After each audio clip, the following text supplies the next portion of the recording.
이번 시간은 광고의 새로운 대세라고 하죠. 컨텐츠 마케팅에 대해서 소개해 드릴까 합니다. 우측 사진 보이시나요? 네, 지금 컨텐츠라는 우유 속에 광고라는 딸기가 그냥 물리적으로 담겨져 있습니다. 우리가 보통 지금 TV 시청하실 때 보시는 드라마 콘텐츠 앞부분에 나오는 CF와 드라마가 물리적으로 연결되어 있을 뿐이죠. 그러나 이 컨텐츠 속에 광고가 이렇게 빠져들면 어떨까요? 네, 컨텐츠 속 우유라는 컨텐츠 속에 딸기라는 광고가 듬뿍 몸에 배어 들어가면서 자연스럽게 들어가 있네요. 이렇게 돼서 뿜어나서 나오는 이 물거품, 튀어오르는 물방울은 우리의 목표인 브랜딩이라고 하죠. 고객 마음속에 브랜드 인지도와 브랜드 이미지를 심어주는 그 역할을 톡톡히 튀기고 있다고 볼 수가 있는 거죠. 이처럼 컨텐츠 마케팅은 광고가 컨텐츠 속에 자연스럽게 화학적으로 결합된 그 내용을 다루고 있습니다. 컨텐츠 마케팅의 사례 멀리 찾을 필요도 없네요. 이미 통합 마케팅 강의할 때 온오프라인 모바일을 연계하는 그 과정에 대한 내용을 광고라고 본다면 그 과정을 인기가요라는 컨텐츠 속에 자연스럽게 통합시킨 거죠. 그렇습니다. 본 교수는 다 계획이 있었던 겁니다. 그 압도적 유익함이라는 강의를 지독한 재미라는 가요 속에 통합시킨 거죠. 본 과정의 오밀조밀한 치밀함 속에 여러분 치를 떨 수밖에 없는 건가요? 한마디로 상업적인 광고가 재미있는 컨텐츠 속에 들어간다 라고 생각하시면 됩니다. 기업의 속내도 그런 거죠. 광고지만 괜찮아, 봐줘. 자, 여러분 이런 컨텐츠 마케팅이 나올 수밖에 없는 배경 한번 살펴보겠습니다. 우리는 항상 컨텐츠를 시청하기 위해서 광고를 봐야 되는 그런 경우가 많죠. 드라마 보기 전에 CF가 나와야 된다든지, 영화관에서도 영화를 감상하기 위해서 광고를 봐줘야 된다든지, 신문 기사 역시 상단에 특정 기업에 대한 기사가 나오면 그 하단에는 그 기업 제품의 브랜드 광고가 나오는 그런 현상 말이죠. 그래서 사람들은 이제 철저하게 광고를 컨텐츠와 분리해서 안 보기 시작했습니다. 리모컨도 그런 역할을 하고요. 그래서 기업들이 고안해낸 게 뭐죠? 광고를 컨텐츠 속에 일단 물리적으로 끌고 들어가자. 여러분 영화나 드라마 속에 나오는 어떤 제품이 도드라져 보이는 그런 것들 뭐라 그러죠? 네, PPL. PPL이라고 그러죠. 앞에 P는 프로덕트인 건 알겠는데 뒤에 있는 PL은 뭐의 약자예요? 네, 이니셜이 좀 이상하네요. 어떤 한 단어를 두 개의 영어 단어로 스펠링을 빼냈어요. 자, 플레이스먼트입니다. 제품을 플레이스, 배치, 깔아놓는다. 영화 속에, 드라마 속에. PPL. 자, 이제 컨텐츠 마케팅이 이제 본격적으로 나오게 된 배경 두 가지를 설명해야 되는데, 첫 번째, 이 스마트폰이 큰 역할을 했습니다. 스마트폰에다가 광고를 하려고 생각해 보니까 이 스크린이 작잖아요.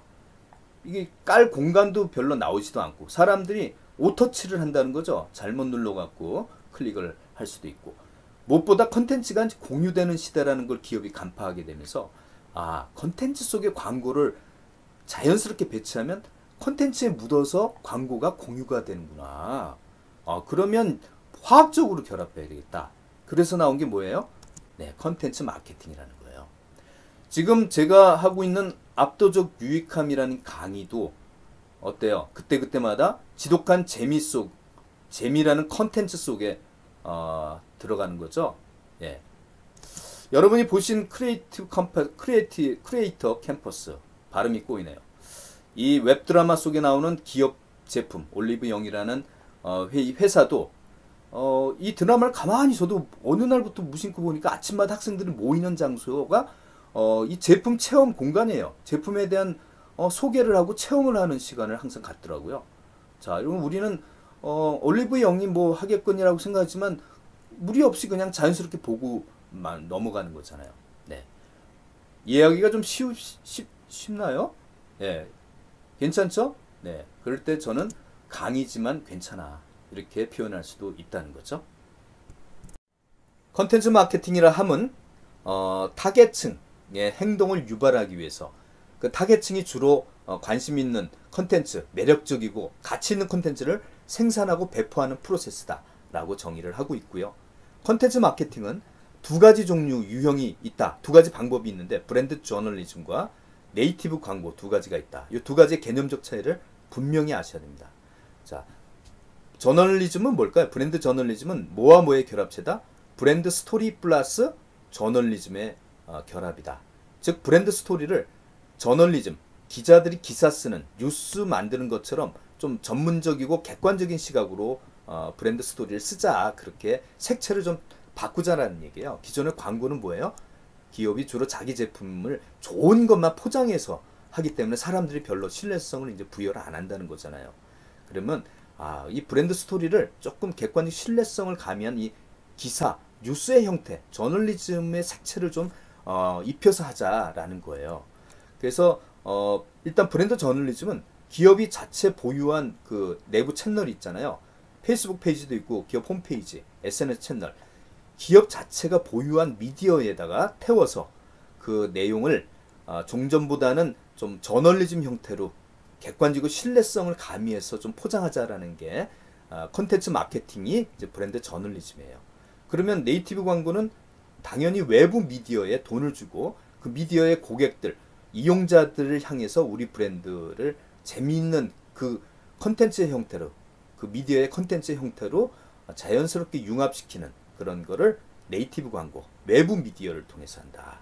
그럼 먼저 브랜드 저널리즘 대표적으로 활용해서 성공한 사례 하면 아마 여러분 검색해 보시면 코카콜라 저니라는 페이지가 나옵니다. 이 웹페이지를 보시면 전반적인 구성 자체가 어때요?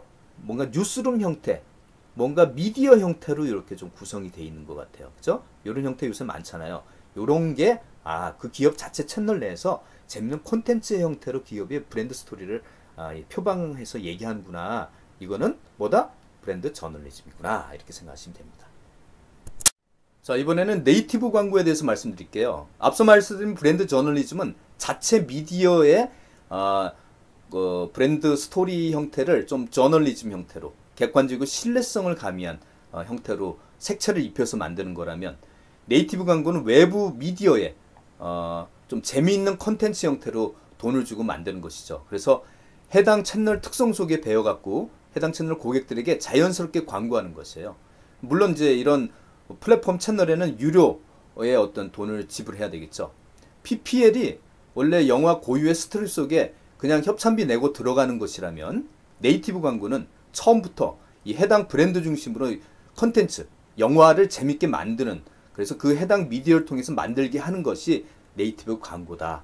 즉 컨텐츠 마케팅이다 라고 볼 수가 있는 거죠. 그럼 네이티브 광고의 사례를 유익함과 재미있는 형태로 좀 말씀을 드려볼까 합니다. 자, 직장 내일이라고 하는 여기 블로그가 있네요. 아마 회사원들 전부 다 서랍 속에 사표를 쓰고 있다고 얘기를 하죠. 그렇지만 좀 절박한 어떤 블로그네요. 직장 내일. 이 블로그 매체를 어떤 기업이, 두 기업이 컨텐츠 마케팅, 특히 네이티브 광고를 하려고, 외부 채널이니까요. 직장 내일이라는 블로그가 이 채널에 돈을 주고 광고하는 모습을 보겠습니다. 자, 별도로 광고를 뚝 분리해서 하는 게 아니고 이 내용 속에, 재밌는 내용, 컨텐츠 내용 속에 지금 이 휴먼 굴림체라는 이 업체는 글자체 보유 업체인가 봐요. 마케팅을 어떻게 광고를 하느냐 봤더니 이런 컨텐츠, 직장 내일의 블로그에 가입된 직장인들이만 누구나 관심 있으니까 굉장히 직장인들층이 두텁겠는데요. 이 직장인 대상으로 이 휴먼 굴림 업체는 자연스럽게 재밌는 형태로 자기네 회사의 글자체를 광고하는 거죠. 또 다른 업체, 손 코팅 필름 업체는 이 직장 내일이라는 이 블로그 채널에 돈을 주고 역시 이 직장 내일이라고 이제 가입돼서 보는 사람들 대상으로 재밌게 그 사람들의 취미에 맞는 콘텐츠를 이렇게 만들어 준 다음에 그 속에 필요한 코팅 필름이 필요하다. 우리 제품에 대한 광고를 재밌는 콘텐츠 속에 이렇게 녹아서 광고하는 사례. 자, 이런 거를 네이티브 광고 사례라고 합니다. 랜선 수강생 어떤 분이 질문을 해오시네요. 네, 말씀하시죠?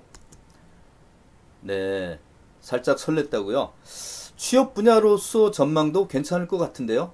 저는 사실 개인적인 그 사물에 대한 호기심, 사람에 대한 관심, 관찰 이런 게 좀 역량이 있어서 이런 쪽하고 좀 나이가 지금 여러분 나이라면 진출하고 싶어요. 그 내용을 영상으로 한번 준비해 봤습니다. 향후 광고는 컨텐츠 마케팅이 또 하나의 대세가 될 전망을 생각하니까 저는 벌써부터 살짝 설레네요. 기업에서는 내부의 다양한 채널을 미디어화해서 기자나 작가, 인문학 관련 전문가 등을 통해서 컨텐츠 형태의 브랜딩으로 광고하는 것이 앞으로 일반화될 전망이지만, 브랜딩과 컨텐츠를 겸비한 인력 수급이 현실적으로 어려운 거죠. 외부 채널을 활용하더라도 해당 채널의 고객과 맥락에 맞는 컨텐츠 형태로 브랜딩을 할 텐데요. 한마디로 컨텐츠 마케팅의 시장은 매우 커질 것이 눈에 불 보듯 뻔한 상황이죠. 여기 마케팅을 두 과목이나 배운 여러분들 중 글 쓰거나 사람들에 대한 호기심, 관찰 이런 거 많으신 분들 계신가요?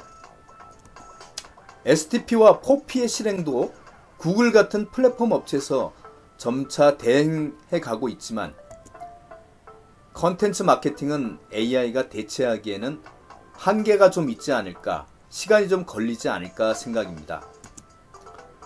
여러분이 컨텐츠 마케팅을 하면서 이러한 AI를 활용해 보시면 어떨까요?